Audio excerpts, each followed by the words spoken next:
Hola artistas, bienvenidos al canal y bienvenidos a un nuevo vídeo en el que vamos a aprender cómo dibujar esa espalda que a menudo nos resulta tan difícil.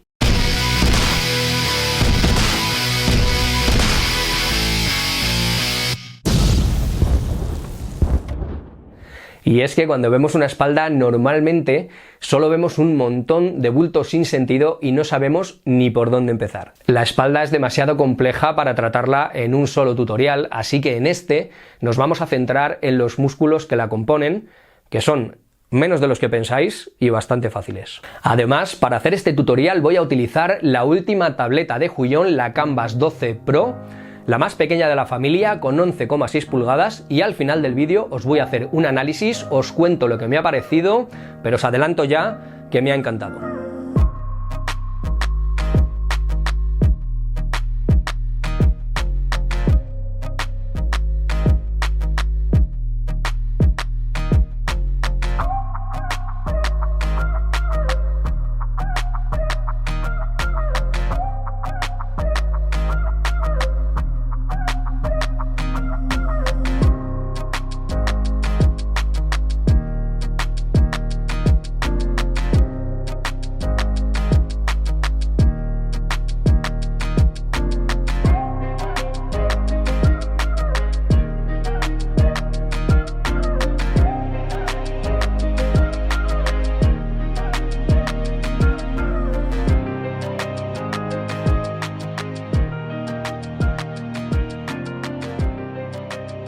Lo primero que vamos a hacer es dibujar rápidamente una espalda cualquiera, sin pretender que sea ninguna maravilla, solo para que se entienda la explicación. Y sobre ella vamos a situar los músculos uno por uno, y vamos a empezar por el trapecio, que es un músculo del que ya hemos hablado en este vídeo, que os aparece ahora una tarjeta, de la anatomía del cuello, y es que el trapecio forma parte del cuello. En sus dos puntas más exteriores se junta con los deltoides, los músculos de los hombros, y en la parte inferior llega más o menos hasta la mitad de la espalda. En la espalda tenemos también la parte trasera de los deltoides, los músculos de los hombros, que tienen esta forma que estáis viendo aquí y que llegan justo hasta el trapecio, porque ambos se unen con un hueso que se llama escápula, que ya veremos más adelante, que es lo que realmente complica la anatomía de la espalda. De momento, lo importante es que nos quedemos con la forma de la parte trasera del deltoides. Y estas dos líneas horizontales que acabo de dibujar son la parte superior de los músculos dorsales, que son como una gran faja que cubre toda la caja torácica por la parte trasera y llegan hasta los glúteos. Entre los deltoides y el dorsal tenemos un grupo muscular que actúa en bloque, que está formado por el teres mayor y el infraespinoso, y entre ellos, asomando un poquito, podéis ver un trocito del teres menor. Debajo hay un montón de músculos que ayudan a la rotación, pero que no se ven y tampoco se notan en la superficie, así que nos vamos a olvidar de ellos. Como ya había comentado, el dorsal llega hasta los glúteos y junto a él, en los laterales, tenemos el músculo oblicuo que va desde detrás hacia adelante, hacia la cadera, y que de espaldas podemos ver un poquito. Y lo que podéis ver ahora son los músculos lumbares que están a los lados de la columna vertebral, que son como dos cilindros y que están por debajo del dorsal. Ese pico que estoy dibujando hacia la parte exterior no es la forma del músculo lumbar, sino que es la forma en la que el dorsal se funde con este. Normalmente ahí se crea una línea bastante clara en personas que tienen poca grasa. Mientras voy dando color a cada uno de los músculos para diferenciarlos, os voy a ir explicando cuál es el verdadero problema que tenemos cuando dibujamos la espalda. Y es que los músculos se unen a los huesos, a la columna vertebral y a la caja torácica en zonas muy amplias, como si fueran telas. No están unidos al hueso por un tendón con forma de cuerda, como por ejemplo sería el caso de un bíceps, sino por un tejido tendinoso muy amplio. ¿Qué quiere decir? Que esto actúa como si fuera una sábana, por ejemplo. Cuando el músculo está relajado, la sábana está estirada, pero cuando el músculo se contrae, crea muchos pliegues y arrugas, y esto nos confunde mucho y nos hace pensar que hay más músculos de los que realmente hay, que ya veis que no son tantos, y además de eso nunca tenemos muy claro dónde empieza uno y dónde acaba otro, porque son músculos que están muy entrelazados entre sí y que además se superponen unos a otros. Y para que esto nos confunda lo menos posible, lo mejor es saber qué dirección dirección tienen las estriaciones, es decir, los surcos de las fibras musculares de esos músculos. Sabiendo estas direcciones y también dónde son más pronunciados estos surcos, tenemos muchas menos posibilidades de dejarnos engañar y no llegar a distinguir cuál es el músculo que estamos dibujando realmente.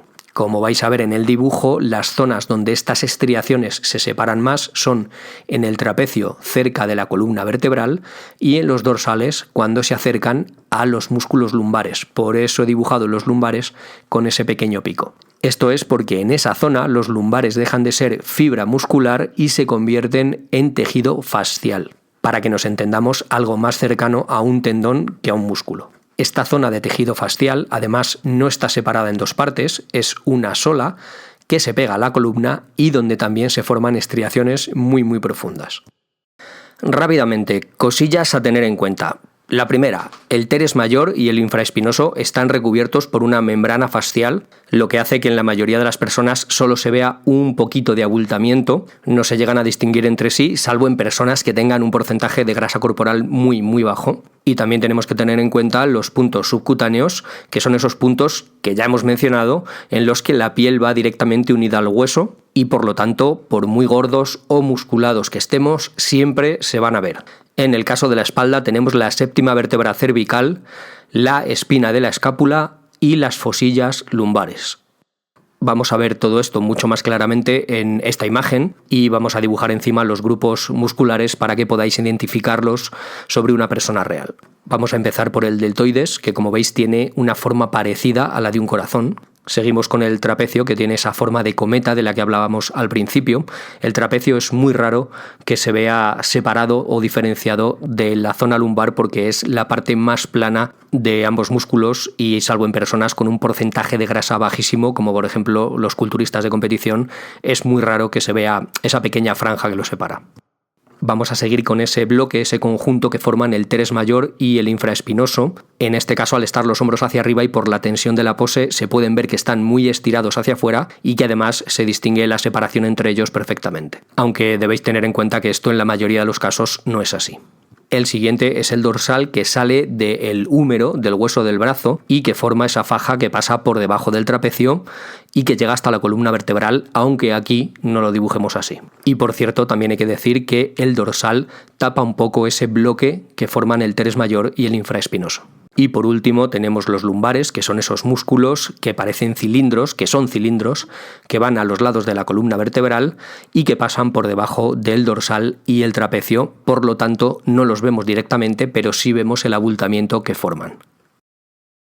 Muy importante, los puntos subcutáneos, como veis hay varios. Este hueco del hombro, que es donde se juntan la clavícula con el acromion, la espina de la escápula, que aquí podéis ver clarísimamente, la séptima cervical y por último las fosillas lumbares. Esto es importante porque alrededor de estos puntos subcutáneos se forman, como podéis ver, muchas de esas estriaciones que tanto nos confunden y es porque pasa eso que os decía, los músculos de la espalda son como grandes sábanas, muy amplios y muy planos y forman muchas arrugas cuando se contraen.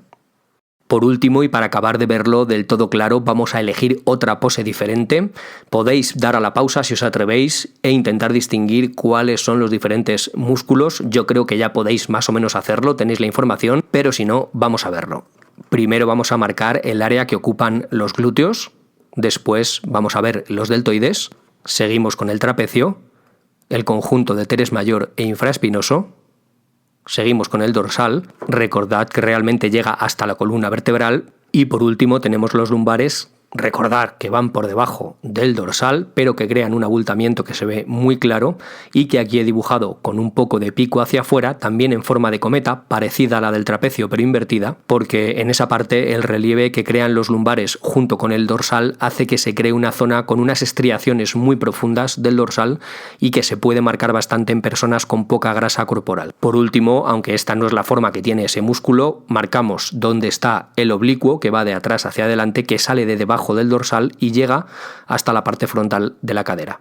Como veis, esto no era tan difícil, así que seguro que a partir de ahora ya nunca os vuelve a salir una colección de bultos y empezáis a dibujar unas espaldas espectaculares. Y como prometí al principio, vamos a hablar ya de la nueva tableta de Huion, la Canvas 12 Pro, 11,6 pulgadas, Full HD y con un rendimiento muy bueno. Desde antes de encender la tableta ya nos podemos dar cuenta de que está muy bien construida, los materiales son de buena calidad y es una tableta muy robusta, algo que es muy importante porque por su tamaño la mayoría de la gente la va a utilizar como tableta portátil. Y es que por su tamaño se presta mucho a utilizarla como tableta de viaje, como tableta secundaria, pero también puede ser una muy buena opción si queréis empezar a trabajar en tabletas con pantalla, pero no queréis gastar mucho dinero. Recordar, eso sí, que no es una tableta autónoma y que siempre tiene que ir conectada a un ordenador. Como decía, es una tableta muy bien construida, con muy buenos materiales, robusta, y también lo es el stand que viene junto con ella en la caja.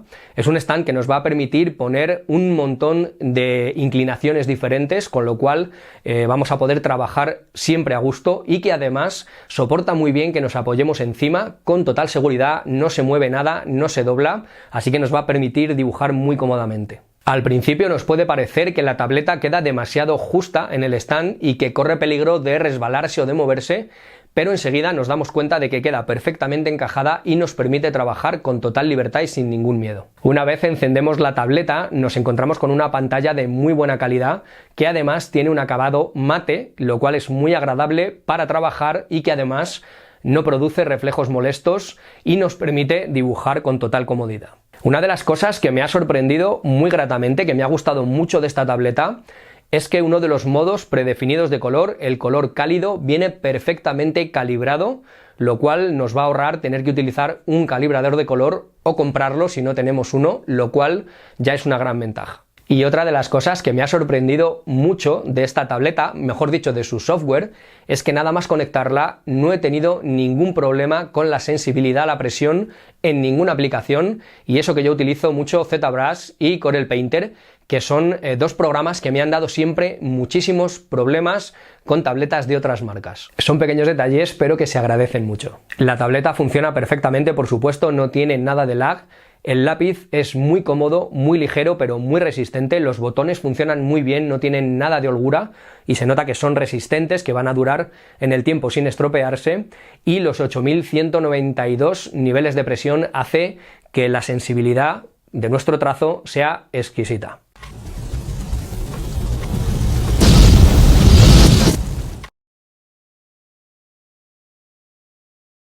Pues como ya os imagináis, ayer me fallaron algunas tomas que he tenido que volver a grabar hoy y ya me había recortado la barba, me imagino que muchos os habréis dado cuenta, son cosas de youtubers. Por cierto, ¿qué preferís, barba corta o barba larga? Dejadme vuestra opinión en los comentarios. Seguimos hablando de esta tableta. Tenéis que tener en cuenta que tiene la misma densidad de píxeles, la misma resolución que sus hermanas mayores de 19,5 y 22 pulgadas, lo que quiere decir que se ve muy bien. A pesar de que tiene un tamaño muy pequeño, todos los menús, todos los iconos se ven perfectamente y te adaptas enseguida a trabajar en un tamaño menor de lo que suele ser habitual en estas tabletas. La verdad que al principio se me hacía un poco extraño que el tamaño fuera tan pequeño, sobre todo porque estoy acostumbrado a trabajar en una tableta de casi 20 pulgadas, pero la verdad que después de usarla un par de días me he acostumbrado perfectamente y como la resolución es suficiente y se ve tan bien, simplemente haciendo un poquito más de zoom tenemos una tableta que nos puede permitir trabajar incluso a nivel profesional.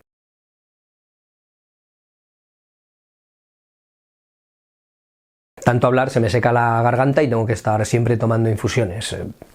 Otra cosa que nos suele preocupar de las tabletas es si tiene un buen ángulo de visión, y la verdad es que sí lo tiene, pero además como el tamaño es tan pequeño, pocas veces vas a tener que mirar la tableta de lado o te vas a encontrar con que el color cambie, así que por ese lado ningún problema. Para conectarla necesitas tener libres en tu ordenador un USB y un HDMI que vienen incluidos en la caja, así que solo si usas portátiles que no tengan estas conexiones o, por ejemplo, un Mac antiguo como el mío, tendrás que comprar un adaptador, pero si tienes un ordenador relativamente moderno no vas a necesitar nada más. Como podéis ver, tiene 6 botones y una barra deslizadora táctil. Uno de los botones es de encendido, otro nos abre el menú de la tableta y otros 4 son totalmente configurables, como también lo es la barra deslizadora, con lo cual podéis poner los atajos de teclado que más utilicéis, lo que hace que sea bastante cómodo. Para resumir, un muy buen producto a un precio muy competitivo, muy ajustado, que nos permite trabajar de forma muy cómoda y que es perfecto si queremos una tableta que podamos llevar a todas partes o si, como decía, no queréis invertir mucho dinero, es vuestra primera tableta con pantalla y queréis empezar a trabajar en este tipo de dispositivos. Súper recomendable. Hasta aquí, artistas, el vídeo de hoy. Sé que esta semana iba a subir la continuación del ejercicio, de este ejercicio que ya habíamos visto, pero al recibir esta tableta tenía que hacer la review lo antes posible, así que lo vamos a dejar para la semana que viene. Va a ser muy interesante, así que atentos al canal y no os lo perdáis. Dejadme abajo en los comentarios qué os ha parecido el vídeo, si tenéis problemas con la espalda, ya sé que sí, todos los hemos tenido en algún punto, y qué os gustaría ver en el canal. Prometo que voy a hacer un esfuerzo por contestar todos los comentarios que pueda, aunque últimamente estoy algo pillado de trabajo. Y sin nada más, me despido de vosotros con un fortísimo abrazo, os quiero mucho, ya lo sabéis. Chicas, chicos, nos vemos aquí en el canal en el próximo vídeo. Pero antes de iros, recordad, dadme un like si os ha gustado el vídeo y suscribíos al canal si no lo habéis hecho todavía.